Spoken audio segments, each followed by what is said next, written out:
Welcome to YOUCANIC. We have our 2019 Nissan Sentra, and we're going to go over how you replace the lights. First, you need to pull this housing away and pull it out, and then you turn it around.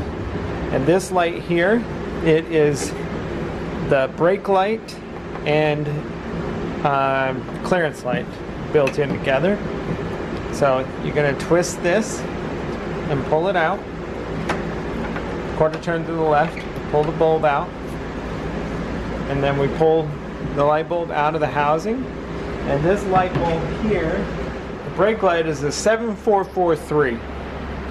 And that's a double element bulb that goes back in it because it lights up brighter when you hit the brake, and it also works as your clearance light too.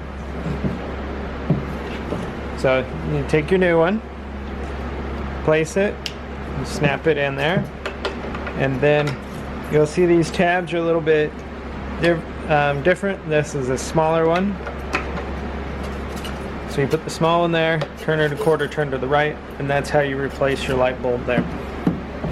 And that's for your brake light. Thanks for watching YOUCANIC, where you can be the mechanic.